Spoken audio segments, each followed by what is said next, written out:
One of the major benefits is that your system is now basically equipped to add many different safety hardwares to the system.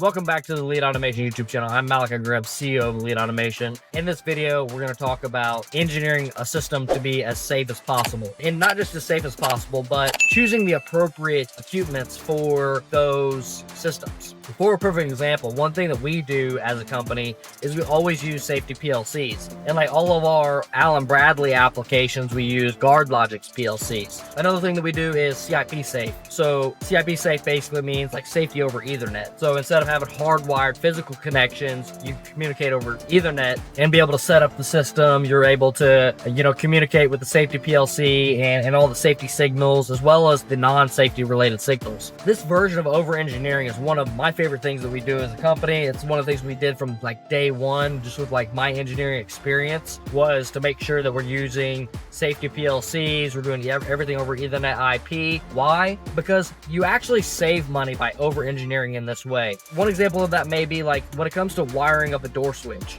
Some door switches have like, 10 wires minimum that need to be wired just for normal functionality. And then if you want even more functionality out of it than that, then you might have to have like up to like 20 wires connected to that system, versus if you do Ethernet, you need 24 and 0, and you need your Ethernet cable. These devices can become much more expensive. For example, maybe it's a door interlock switch, and a hardwired version of it, maybe let's say $1,200, but your non-hardwired version of it might be $3,000. Now, just immediately on the integrator side of things, we essentially save money by not having to physically hardwire all those individual wires to the system. And you'd think, okay, cool, you're just like hardwiring a system. But, I personally in my career have hardwired door interlocks. And it literally would take days sometimes to like do a full automated system, like 4 doors, and it takes days to do the wiring of that door interlock. So then when it comes to like the maintenance side of things, and this thing's in your facility and you have one of these fail, multiple things. One, the troubleshooting process is a lot harder. Why is the troubleshooting process a lot harder? Because you have to go in there and electrically test where the failure is coming from. You have to make sure there's not an electrical issue causing the problem. After you've identified that, there is no electrical issue causing the problem, and that the door interlock itself is the problem, now you have to replace that door interlock. Now, a lot of times,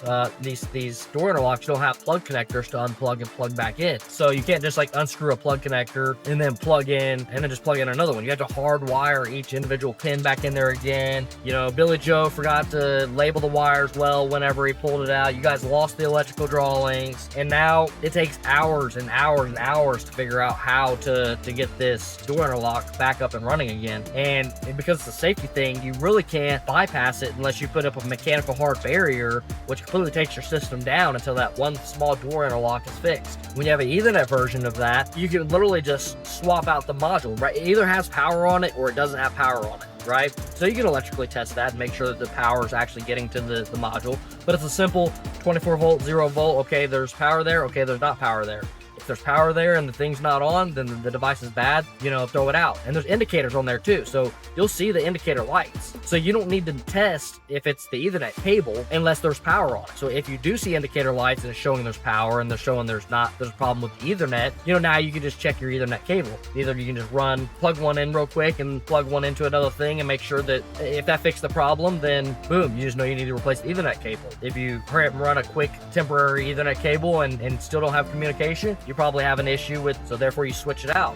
When it comes to switching it out, you generally switch it out. You load in like an EDS file, or some other type of similar file where basically it now has pre-existing parameters again. That's just like a simple door interlock. Like that alone, you see how much time it can save and overall like the functionality of it, which I didn't even get into that extra functionality of that other than just like the ease of being able to replace it. You also get like a lot more data from the device. If somebody sets it up right in the PLC, you can actually check with these newer devices and these smarter devices, like did it overheat? Did it get some type of hard impact? Like some of these data points are starting to be able to be collected from these smart devices, and through Ethernet you don't have to add any other cables or anything like that. You might have to do some programming in the PLC to be able to monitor those things better, but a lot of times They also have like a web interface where you can log in with its IP address and be able to see all the different fault codes that happen over time. And a lot of times that'll help you predict a failure. You keep seeing like this same repeat fault code, the module itself, the interlock itself. And you don't really get that with a hardwired connection, with a non-Ethernet IP enabled device.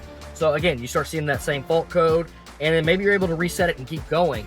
But then you can look at that fault code and see like what the potential issue is. Or instead of like your operator just resetting it every time, you go have somebody from maintenance go in there and say, hey, oh, I've been having this issue with this one, keep doing this problem. Maintenance can't do nothing on a hardwired device. There's no way to really troubleshoot it besides like just go check the wiring of it, stuff like that, do some electrical tests. Whereas like with the Ethernet IP device, you're able to, see those error codes and look back and like, oh, this is what the problem is. The tongue, maybe like mechanically the latch is not latching in there appropriately. Maybe it's a door alignment issue. And so something like that, maybe an operator's fighting with that, and maybe it takes them 5 minutes to get the door to like go good again before they can like start the system. I've seen stuff like that. Or where the like mechanical adjustment has just got out of a line and you have to mechanically adjust it, and you're able to see that through some of the error codes that you get from the system. Another huge one is like your communication between your robot and your PLC. When it comes to your robot and your PLC, you're able to have safety IO so that the robot and the PLC can safely communicate with one another.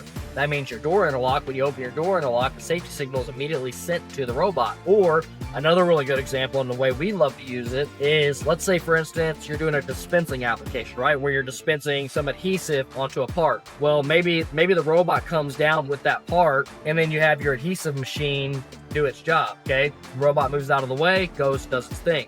Well, what you can do with those safety signals is you can have a door, like a little small, like not even a man door, like I'll say like a operator access door, to change out that nozzle. You open up that door, you change out your nozzle. While you're changing out that nozzle, that robot can still run full speed out there in space doing the rest of its operations. And the robot will not come into that area where the operator is working. It knows that the operator is over there working on that nozzle because that door is open, and you create a safety rated, like for FANUC it's called a PCS zone, which does not allow the robot to come into that area while the operator has that door open. Another thing, whenever the robot's there doing its dispensing, you can literally have an operator can request to enter and the door won't unlock until the robot moves out of the way and says it's okay. Or if you want to have the functionality of like, no, I want to be able to override it and stop that robot at this exact position, you can do something where you have like a hard press where you like long press a button for 3 seconds. It then stops the robot and then allows the access, but it does that in a safety rated manner. So it's not just I'm just letting somebody in and it's non-safety rated. So anybody who's dealt with safety systems, they have to be engineered in a very, very specific way. And they have to be basically engineered so that you mitigate as many risks that you can potentially mitigate. And the handshaking between things has to be done with like safety rated devices. Like you can't just use like a standard solenoid off the shelf unless you do some other precautions like double solenoided, double valve, like a bunch of different things that if not already built into the hardware, safety hardware, which all safety hardware would have these things built in, but if you try to do this in a non-safety rated way, which is, I see these things, right? I see people like maybe disengage a motor and it's not safety rated disengaged. It's not e-stop disengaged. On a technical, analysis, somebody gets injured and it goes into a lawsuit. That system was not engineered appropriately, therefore, somebody's at fault for that. Whereas like doing things through Ethernet IP and, CIP safety gives you the flexibility and capability to have these advanced methods of being able to interact with the automated system that you can't get as easily from like traditional hardwiring and not going with a safety PLC. So again, like if we're talking about a non-safety PLC, you can do a safety controller, and some of these things you can accomplish, but a lot of safety controllers are not even IP rated where they can like communicate with the robot. Even if you can have a safety rated controller, one of the disconnects that's there is you still have to send signals over to the PLC. So this is like a very like cumbersome process, and it's like very like, in my opinion, it's very archaic to have like a safety controller that then has to communicate with the PLC and then back and forth and vice versa. Because like whenever you go to enter a door of like a robot cell, you don't just hit a button and just like everything shuts off and it lets you in. Like you want things to get down to a slowed down state and a stopped state and in a okay to access state. And again, you can do that and you can accomplish that with the safety controller. But now you have to have the safety controller communicate with the PLC, back to the safety controller, to the robot, to the other pieces of hardware. Whereas like when you go with the Allen Bradley like guard logics, everything's built into one unit. It's the same programming software, you know, you just plug in with one cable, and you can access the regular PLC code and safety PLC code all in one location.